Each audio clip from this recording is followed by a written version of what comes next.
Depois vamos de pé abrir a Bíblia na segunda carta de Paulo a Timóteo, no capítulo 1, logo no início da segunda carta de Paulo a Timóteo. Vamos ler até o versículo 14. Segunda carta de Paulo a Timóteo, capítulo 1, até o verso número 14. A palavra de Deus diz: Paulo, apóstolo de Cristo Jesus, pela vontade de Deus, de conformidade com a promessa da vida que está em Cristo Jesus, ao amado filho Timóteo, graça, misericórdia e paz da parte de Deus Pai e de Cristo Jesus, nosso Senhor. Dou graças a Deus, a quem desde os meus antepassados sirvo com consciência pura, porque sem cessar me lembro de ti nas minhas orações, noite e dia. Lembrado das tuas lágrimas, estou ansioso por ver-te, para que eu transborde de alegria, pela recordação que guardo de tua fé sem fingimento, a mesma que primeiramente habitou em tua avó, Lóide, e em tua mãe, Eunice, e estou certo de que também em ti. Por esta razão, pois, te admoesto que reavives o dom de Deus que há em ti, pela imposição das minhas mãos, porque Deus não nos tem dado espírito de covardia, mas de poder, de amor e de moderação.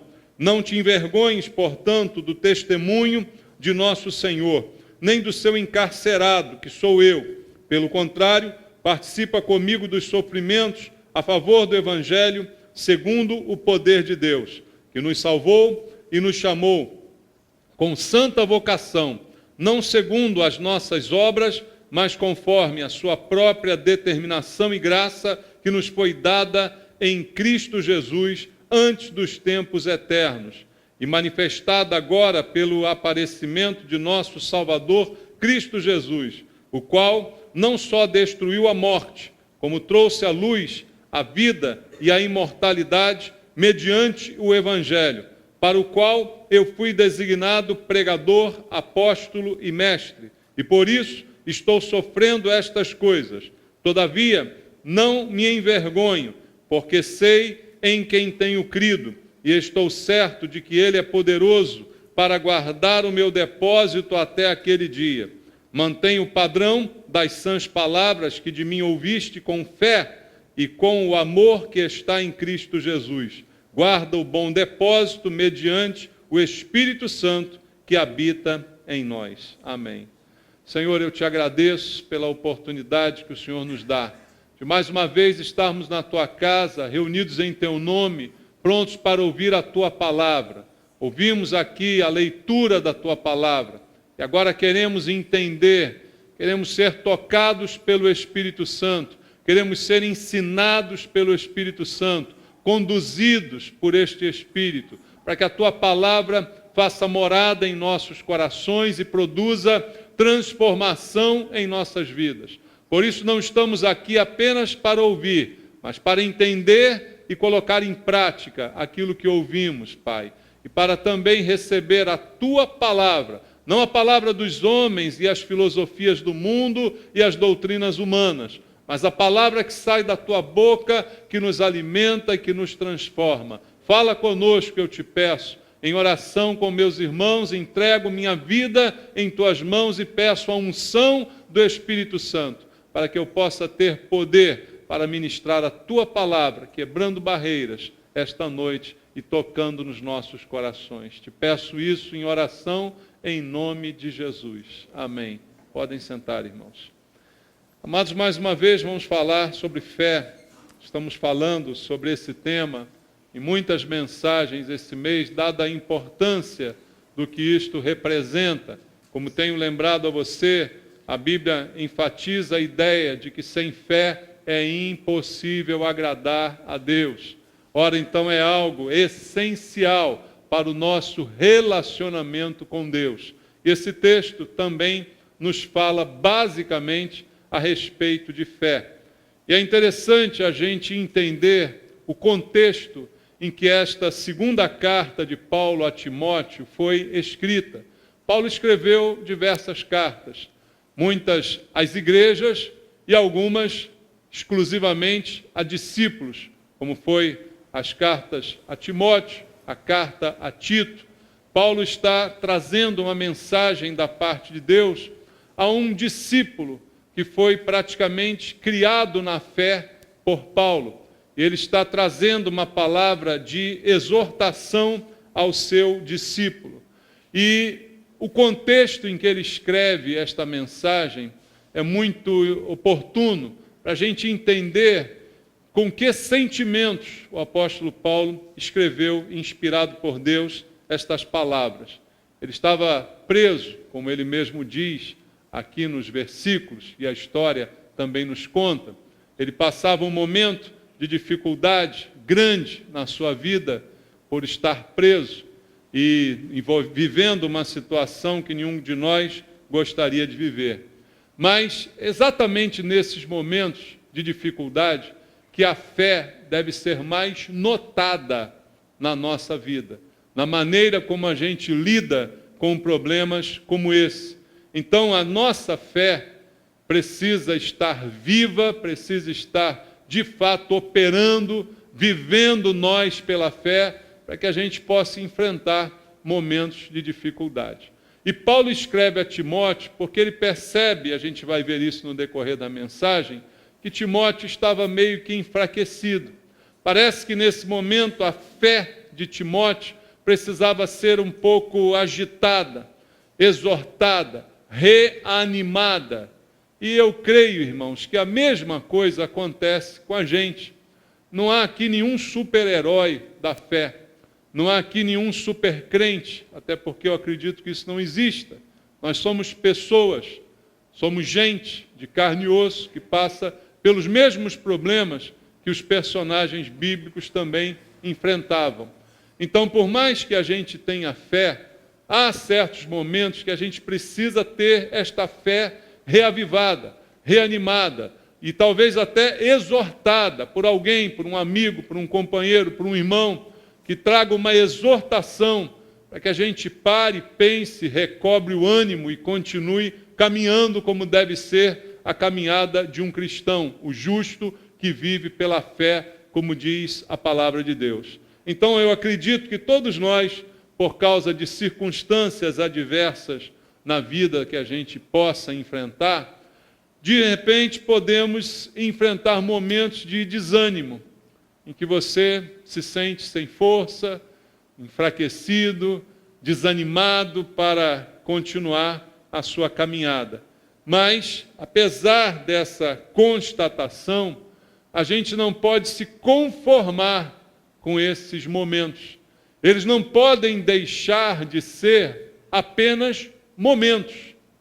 Você passa momentos assim, mas não pode viver a vida inteira assim. Exatamente como Jesus disse, no mundo passais por aflições. Ele não disse que a gente vai viver o tempo todo em aflição, mas a gente vai passar pelas aflições. Mas o que ele disse? Tenha bom ânimo. Então eu também posso enfrentar um momento de desânimo, mas não tenho o direito de viver desanimado, porque o justo vive pela fé, e a fé me traz ânimo. Então um momento eu posso ter, mas uma vida de desânimo não é coerente com a minha posição diante de Deus. Por quê? Porque eu tenho a palavra de Deus. Lembro que a Bíblia diz, a fé vem pelo ouvir da pregação. Ela que gera fé em mim e que traz junto consigo o ânimo que eu preciso para enfrentar as adversidades e permanecer com fé, crendo, vivendo pela fé, como diz a Bíblia Sagrada. Então nós temos a palavra de Deus. Nós temos o privilégio de receber a palavra que gera fé, que gera ânimo na vida da gente, para que a gente consiga continuar caminhando, mesmo quando tudo em volta nos quer desanimar. Ter fé, mesmo no meio da tempestade. Essa é a proposta bíblica para nós. E voltando ao texto que nós lemos aqui no início, o apóstolo Paulo é um bom exemplo para a gente entender como se pode viver a fé mesmo estando passando por extrema dificuldade. Como eu disse, o contexto da mensagem é que ele está preso. E ele esteve preso alguns momentos da sua vida. Agora ele está na sua última prisão. Ele está preso em Roma e, segundo a história conta, ele não vai sair vivo dessa prisão. Inclusive, a segunda carta dele a Timóteo é considerada como a última carta escrita por Paulo. É a carta derradeira que ele escreve e, pelo relacionamento que ele tinha com Deus, eu posso supor que Deus já havia revelado a ele que não haveria outra oportunidade, que não haveria outra carta, que não veria mais a liberdade. Já sabia em seu coração que permaneceria naquela prisão até a morte, não é? E ele está enfrentando, além da prisão, esta revelação de Deus, de que certamente ele terminaria seus dias ali. E além de tudo isso, que já é bastante desagradável, há algumas coisas a destacar. Leia o versículo 15, que nós não lemos, nós paramos no 14. Ele diz assim a Timóteo: estás ciente de que todos os da Ásia fizeram o quê? Me abandonaram. Dentre eles cito Fígelo e Hermógenes. Veja, Paulo, além de estar nesta situação, ele foi abandonado por todos os que eram próximos, por todos que estavam ali no ministério, perto dele, mais próximos a ele. Então, todos o abandonaram. Além de viver essa prisão, além de saber no seu espírito que era a derradeira, que ali ele morreria, ele ainda está experimentando o abandono. Uma sensação, irmãos, que nenhum de nós gostaria de ter. Fala sério, você gostaria de estar passando por isso? Saber que você está preso, está abandonado, não tem ninguém por você, e que você sabe, Deus já te revelou que ali é que você vai morrer e que não há esperança de sair vivo daquela prisão, não é? Ele está vivendo essa situação. E a vida de Paulo vai terminar assim, mas na vida dele ele acumulou outros momentos, alternando momentos de grande alegria, de grandes realizações, com momentos também de grandes dificuldades. Paulo conta para a gente em suas cartas os seus naufrágios, as suas outras prisões, as chicotadas que levou, os momentos em que foi perseguido, que apanhou por causa da sua fé, tudo isso relatado na Bíblia. E agora esse homem de Deus vai terminar a sua vida nessa prisão.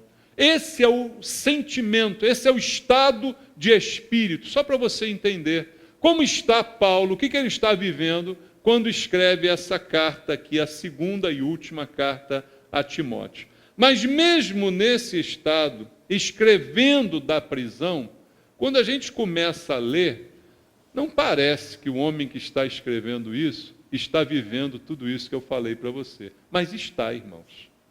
Você tem dúvida de que ele esteja vivendo isso? É a história que diz.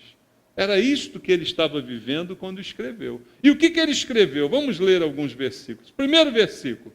Paulo, apóstolo de Cristo Jesus, pela vontade de Deus, de conformidade com a promessa da vida que está em Cristo Jesus. Ele está escrevendo da prisão, mas ele diz: eu estou vivendo em conformidade com a promessa de vida de Jesus Cristo.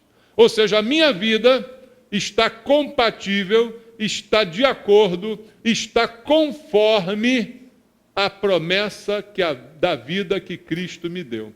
E alguém diria: mas espera aí, essa é a promessa de vida de Cristo? Estar numa prisão fedorenta, abandonado por todo mundo? Não foi Jesus que disse: eu vim para que tenham vida e a tenham em abundância? Mas naquele momento, a vida de abundância de Paulo era estar naquele lugar. E ali sendo usado por Deus para escrever palavras como ele escreveu, e daqui a pouco nós vamos ler aqui na Bíblia. Então ele começa a carta dizendo: estou vivendo em conformidade, de acordo com a vida de Cristo. Estou vivendo em conformidade com a vida que Cristo me deu. O meu justo viverá pela fé. A fé faz a gente entender a vida de outra maneira, irmãos.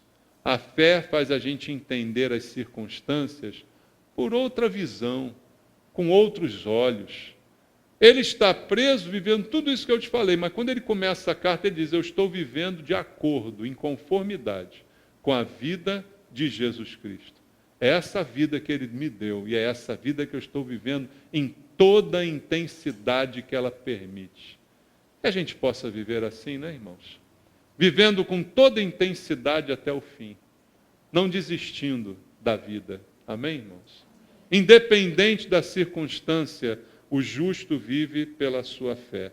Ele continua no verso 2 dizendo: ao amado filho Timóteo, assim ele chama o seu discípulo, filho na fé, graça, misericórdia e paz da parte de Deus Pai e de Cristo Jesus nosso Senhor. Dou graças a Deus, a quem desde os meus antepassados sirvo com consciência pura, porque sem cessar me lembro de ti nas minhas orações noite e dia. Olha que interessante, Paulo vivendo tudo aquilo que eu disse para você, ele revela a Timóteo, a quem chama de filho, de amado, que ele dia e noite ora por Timóteo. Mesmo vivendo essa situação, ele está escrevendo a Timóteo para revelar a ele que ele está sempre em oração por Timóteo. Interessante que uma pessoa vivendo isso não está orando por si mesma. Não está dizendo: ah, Senhor, me tira da prisão.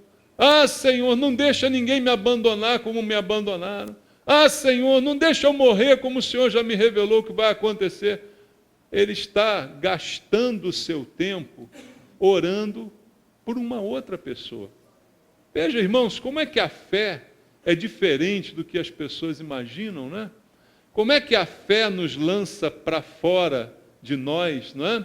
Não é centrada em nós, como algumas igrejas ensinam, com a fé como instrumento de você trazer coisas para você, de você ganhar e receber coisas. A fé nos joga para fora. E ele está enfrentando toda essa luta, toda essa tribulação, mas está dizendo: eu não cesso de orar por você, Timóteo, olha, dia e noite e dia, eu oro por você. Ou seja, ele acorda na prisão: Senhor, cuida de Timóteo. Senhor, não deixa Timóteo enfraquecer na fé. Senhor, usa Timóteo. Senhor, eu estou preso aqui, mas Timóteo está solto. Faz através dele o que eu não posso estar fazendo agora. É assim diariamente, e aí vai à noite a mesma oração, clamando, orando: Senhor, cuida de Timóteo. Não deixa Timóteo desanimar, orando sempre pelo seu discípulo Timóteo. Versículo 4: lembrado das tuas lágrimas, estou ansioso por ver-te, para que eu transborde de alegria. Veja, ele está vivendo em agonia, Paulo, pela situação dele, uma situação agoniante. Mas o que ele lembra? Ele lembra do choro de Timóteo. Por que ele lembra do choro de Timóteo? A gente não tem os detalhes, mas quem sabe vamos imaginar. Na última vez que Timóteo foi visitá-lo na cadeia, Timóteo emotivo, né? Olha Paulo naquela situação, começa a chorar. Paulo vê aquela cena, Timóteo chorando, e diz: será que ele vai desanimar? Será que ele está perdendo a fé? Como é que ele está? E aí ele diz: eu lembro de você, e eu lembro das suas lágrimas, Timóteo. Eu lembro de você chorando, e eu estou ansioso para ver você de novo, para que eu também tenha alegria. Então, na agonia que ele está vivendo, ele consegue pensar na tristeza de outro irmão. Veja como não é centrado na gente a fé, né? Na tristeza dele, ele consegue pensar na tristeza de outro. Sabe uma coisa que às vezes deixa as pessoas muito egoístas? São os seus próprios problemas. Elas se voltam para dentro de si mesmas e não conseguem pensar em ninguém mais a não ser em si mesmas, a não ser na sua própria tristeza, no seu próprio problema, e ela não tem espaço para pensar em ninguém. Porque ela diz assim: se eu estou sofrendo isso, eu quero que todo mundo se dane, porque agora quem está sofrendo sou eu. Eu não vou pensar na tristeza de ninguém. Paulo não faz assim. Paulo está sofrendo, com muitos motivos para sofrer, mas ele está pensando na tristeza do outro que está lá fora. Alguém diria, ele está lá fora, ele que se vire, né? Mas não, ele está pensando na tristeza do outro.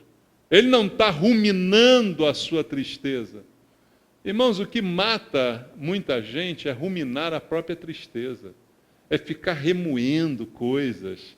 É ficar, como eu já disse várias vezes aqui, ressentindo coisas. Ressentimento é uma doença muito grave, porque você sente de novo aquilo que você sentiu e te fez mal. Então você ressente.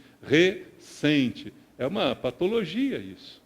E tem gente que vive nesta agonia, e nessa agonia se volta para dentro de si mesmo, né?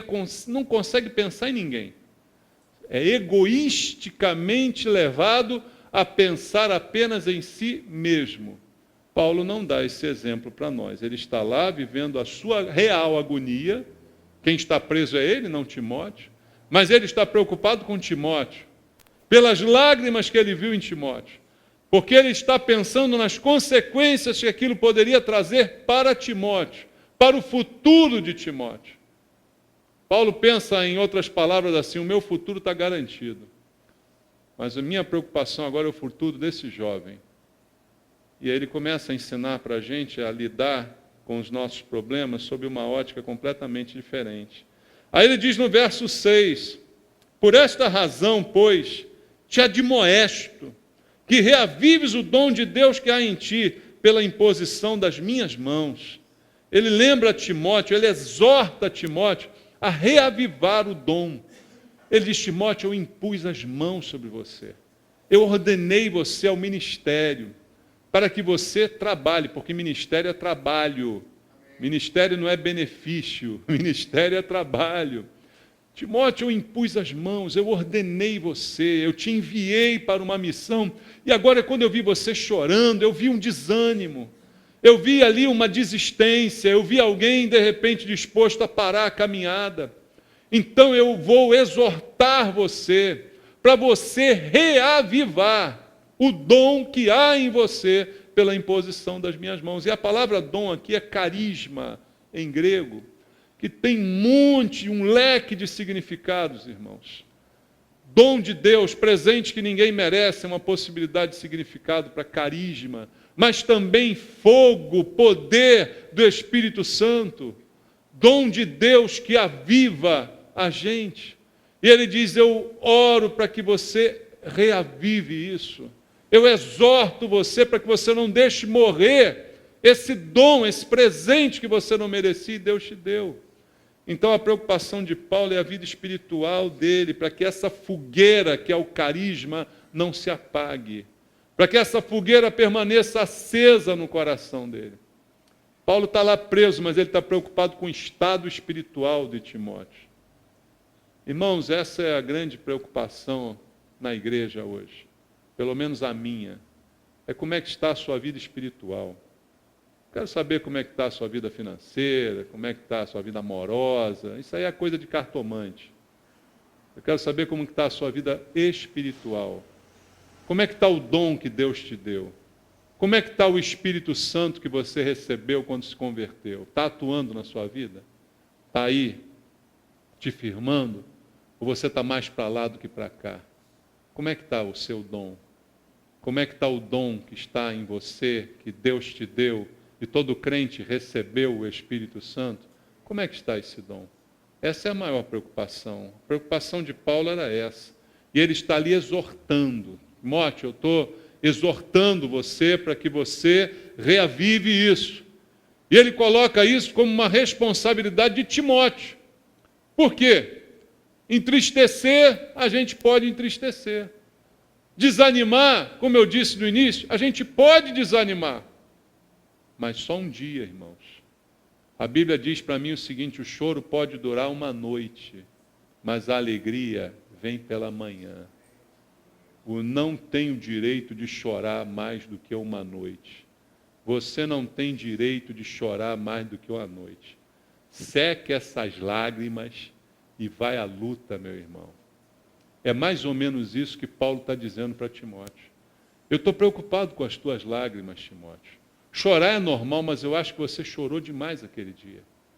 Eu acho que aquele choro denotava uma complicação espiritual, uma enfermidade espiritual. Então eu te exorto para que você reavive. E aí ele não pede, olha, que Deus reavive, que o Espírito Santo reavive, ele fala que você reavive. Porque essa é uma responsabilidade nossa. Assim como você se deixa cair, entristecer e chorar, é você quem tem que se levantar e se alegrar. Não é ficar esperando alguém vir em você, fazer carinho, vem que fica alegrinho, fica. Não funciona assim. É você que tem que se animar e fazer isso sozinho. Amém, meu irmão? Não vai ter ninguém para animar você. E não olhe para mim, muito menos eu. Eu não sou de animar ninguém. Tá? É mais fácil eu te desanimar do que eu te animar. Então não olhe para mim, tá? Essa função não é minha. É você que tem que reavivar o dom que há em você. Há ou não há? Se você está em dúvida, aí também nem é para você essa palavra. Essa palavra é para crente, né? Paulo está escrevendo para Timóteo, que é crente, que ele sabe que tem um Espírito Santo. Se você nem isso sabe, então essa palavra não te fala nada hoje.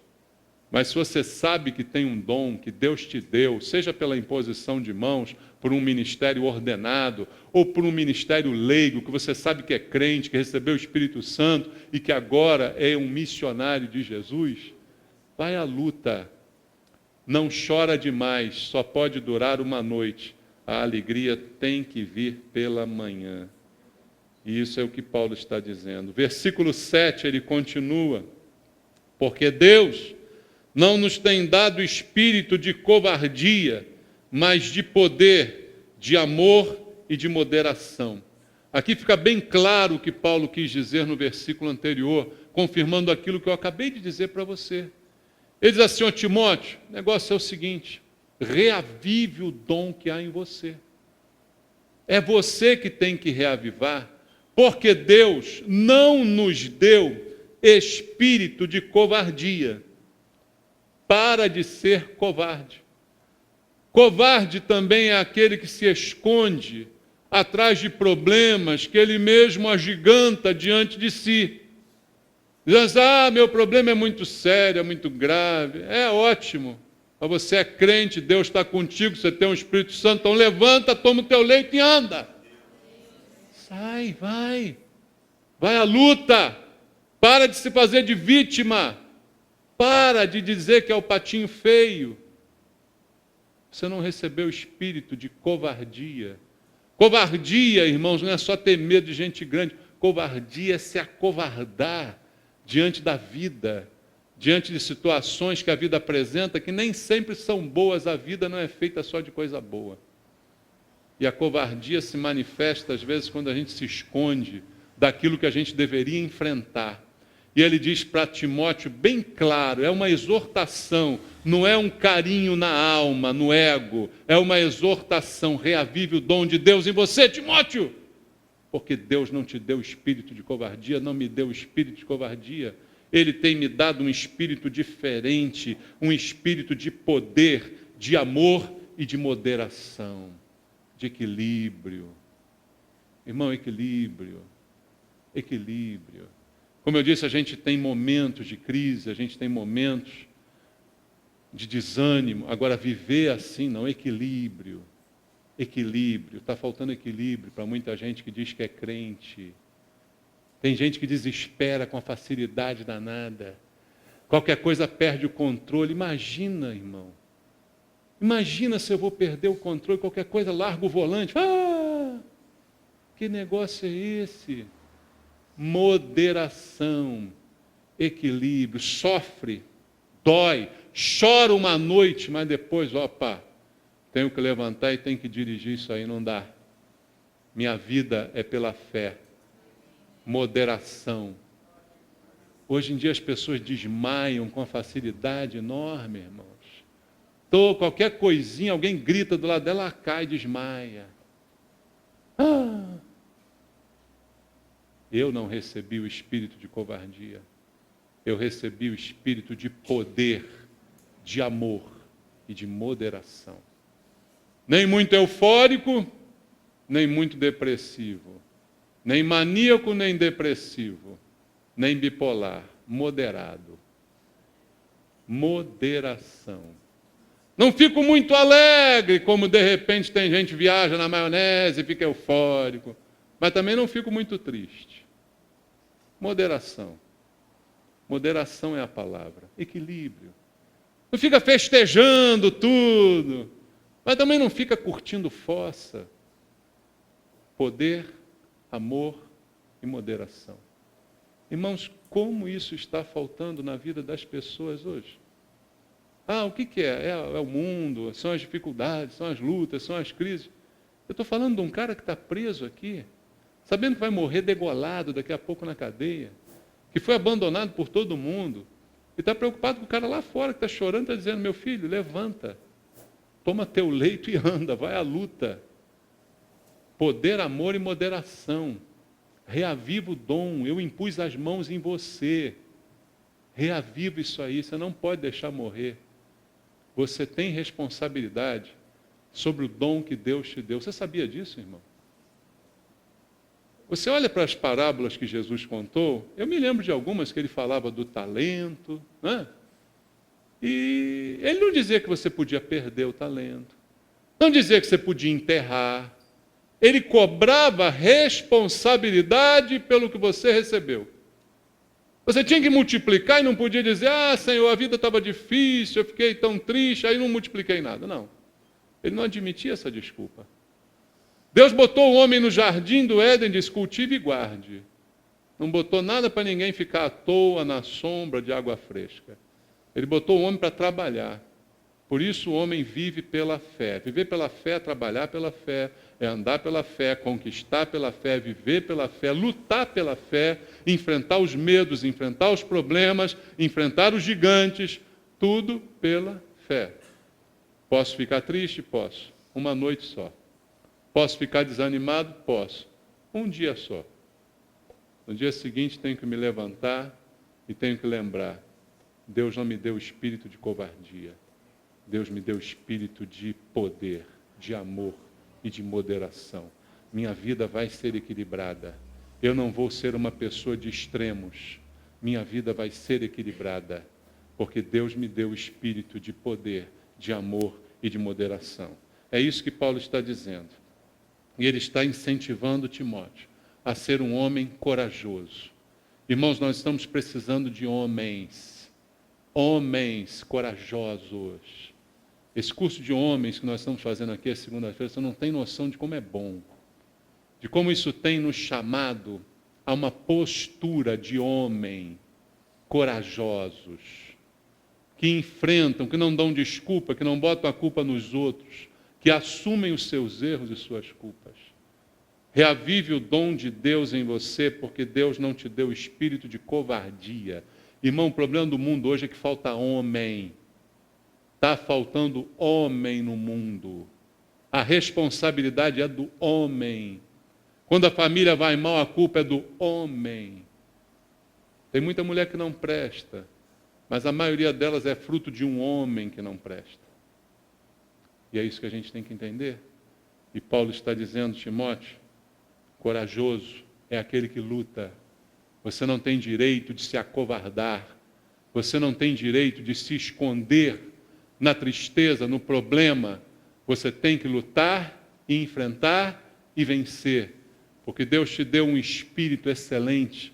O Espírito Santo é um dom maravilhoso de Deus, que nos diferencia de todas as outras pessoas, irmãos.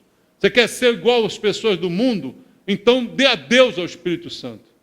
Porque a diferença que há entre você e uma pessoa do mundo é que você tem um Espírito Santo e ela não tem. Jesus disse, queridos, que o Espírito que o mundo não pode receber está em você. Essa é a diferença. A diferença maior e única é essa. Você tem o Espírito Santo, o mundo não pode ter, não pode conhecer, não pode receber, mas você tem. E ele é de poder, de amor e de moderação. Então, coragem, vai à luta, é o que está dizendo Paulo para Timóteo. Versículo 8. Não te envergonhes, portanto, do testemunho de nosso Senhor, nem do seu encarcerado, que sou eu. Pelo contrário, participa comigo dos sofrimentos a favor do Evangelho, segundo o poder de Deus. Eu acho legal como Paulo incentiva as pessoas, né? Ele não diz assim, olha, fica feliz que a sua vida vai melhorar. Ele não diz, participa comigo do sofrimento. Sofre comigo, meu filho. Está animado com isso? Ficou animadinho com isso, meu irmão? Fala sério. Não, você não quer ouvir isso. Você quer, vai melhorar, a sua vida vai ser uma bênção, Deus vai fazer acontecer e tal, vai te dar. Ele diz, meu filho, coragem. Coragem para sofrer, coragem para apanhar, coragem para dar a cara para bater, coragem para ser homem, coragem para ser homem de Deus, coragem para enfrentar a cara feia dos outros. Cara feia é fome. Coragem, enfrenta o sofrimento por causa do Evangelho. Eu estou preso por causa dele, é o que ele está dizendo. E você não precisa ter vergonha nisso, pelo contrário, isso é motivo de orgulho, de alegria, porque Deus salvou você. Ele diz no verso 9, o poder de Deus que nos salvou e nos chamou com santa vocação, não segundo as nossas obras, mas conforme a nossa própria determinação e graça, a sua própria determinação e graça, que nos foi dada em Cristo Jesus antes dos tempos eternos.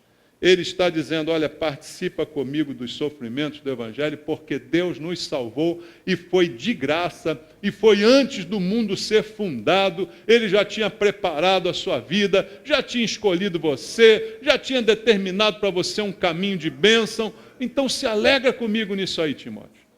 Esquece tudo que você está vendo. Tudo que te faz chorar hoje é passageiro.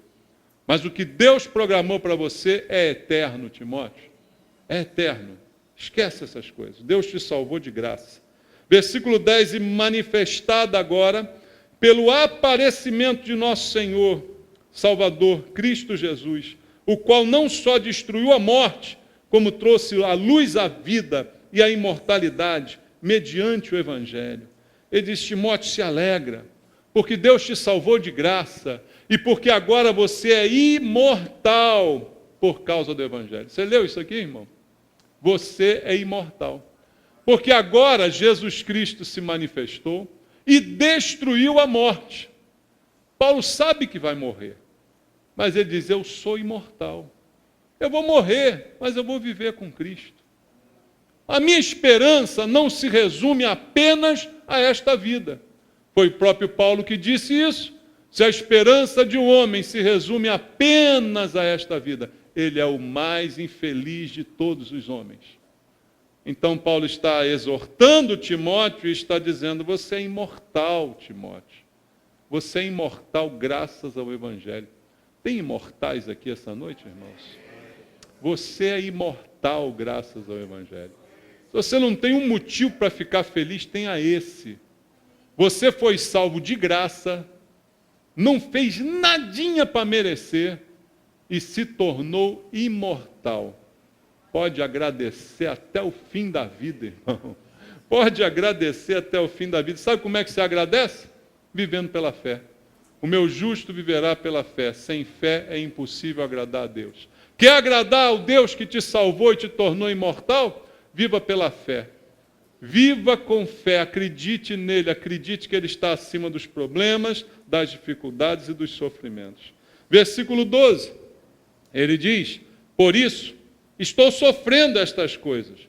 Todavia, não me envergonho, porque sei em quem tenho crido, e estou certo de que ele é poderoso para guardar o meu depósito até aquele dia. Eu estou sofrendo, eu sei disso. Eu sei, eu não me iludo, eu estou sofrendo. É o que Paulo diz aqui. Agora, eu não me envergonho. Não me envergonho, porque eu também sei em quem tenho crido. Talvez esse seja o maior problema da igreja hoje, irmãos. Tem muita gente nas igrejas, mas pouca gente sabe o que está fazendo dentro dela. Tem muita gente buscando alguma coisa, mas pouca gente sabe quem é Jesus. Pouca gente sabe em que tem crido. E a fé que a Bíblia elogia e que coloca como essencial para eu agradar a Deus, Não é a fé simples que as pessoas têm quando jogam no bicho, quando jogam na loteria. É fé também. Não é essa fé. É a fé em Jesus Cristo. Falei tantas vezes nessas mensagens que você tem ouvido. Essa é a fé de qualidade, que vale a pena, que faz diferença. E Paulo diz, eu sei em quem tenho crido. A pior angústia de uma pessoa, principalmente da que frequenta a nossa igreja, é não saber em quem tem crido, vir aqui e ouvir uma palavra igual a essa. Deve sair daqui doidinho, né, irmão? Pensa bem, não sabe nada que está fazendo aqui, veio aqui, sei lá, por acaso, não conhece Jesus, não conhece nada, escuta um troço desse, fica doido. Agora, quem sabe em quem tem crido, sabe do que eu estou falando. E é para você que Deus está falando essa noite. Para aquele que sabe em quem tem crido, Jesus. Jesus é em quem eu tenho crido. O Salvador que me salvou, que me perdoou os pecados e que fez isso de graça, não mediante pagamento, não mediante boas obras, mas gratuitamente. Paulo diz, eu sei em quem tenho crido, por isso eu não me envergonho. E eu estou bem certo, eu estou certo de que Ele é poderoso para guardar o meu depósito até aquele dia. Ele sabe em quem tem crido, ele sabe que esse em quem ele crê guarda o seu depósito, guarda a sua vida, guarda o seu futuro, guarda a sua vida eterna. Alguém pode tirar a sua vida, mas ela continua sendo eterna. Sim ou não, irmãos? Paulo vai ter a vida tirada, mas ela continua sendo eterna. E ele diz, eu sei em quem eu tenho crido. E eu sei que Ele vai guardar essa minha fé, essa minha confiança. Até o fim. Ele vai guardar o meu depósito até o final. Versículo 13. Mantém o padrão das sãs palavras que de mim ouviste com fé e com o amor que está em Cristo Jesus. Ele diz ainda a Timóteo, guarda o padrão das sãs palavras. Timóteo, mantém as palavras, Timóteo. É a palavra de Deus que vai alicerçar a tua fé. Em outras palavras, não são as experiências. Teve muita gente que teve experiência com Jesus. E isso não mudou nada na vida dessas pessoas. Tiveram experiências de cura, de revelação, expulsaram demônios, curaram pessoas, foram curadas por Jesus. Quantos a Bíblia cita que tiveram experiências com Jesus?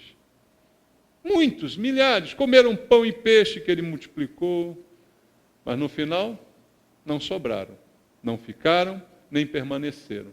Por isso ele diz para Timóteo, Timóteo, mantenha o padrão das sãs palavras que de mim ouviste, com fé, com amor que está em Cristo. Porque é a palavra que vai te alicerçar. Não é o que um diz, o que outro diz, o arrepio que você sente, a rodadinha que alguém te dá. É a palavra que vai te alicerçar. É ela que te manterá firme, porque ela é a fonte da fé. A fé vem pelo ouvir da pregação. Jesus é a palavra, Ele é autor e consumador da nossa fé. Ele é o verbo vivo. Então guarda a palavra, é o que ele diz. E termina no 14 dizendo, guarda o bom depósito, mediante o Espírito Santo que habita em nós.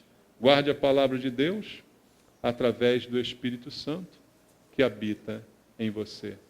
Jesus disse que o Espírito Santo nos faria lembrar de tudo aquilo que nós temos ouvido. Você ouve a palavra, mas quem te faz lembrar dela é o Espírito Santo. Para que você amanhã pratique aquilo que você ouviu agora.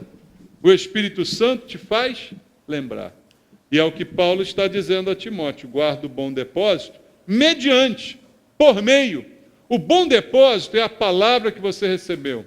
Agora você aguarde, mas aguarde por meio do Espírito Santo que habita em você. Exclusivamente para cristãos, é essa palavra do apóstolo Paulo. O Espírito Santo só habita num cristão. E ele te faz guardar a palavra. E você aguarda mediante ele. Sem ele, você não consegue fazer nada direito. Você não consegue guardar o que aprende, você não consegue viver a palavra que você escuta. E está sempre tentando, mas não consegue. Pensa nisso, meu irmão. Pensa nisso. Que as palavras de Paulo possam exortar todos nós aqui essa noite a viver pela fé, a viver da maneira como o Senhor deseja.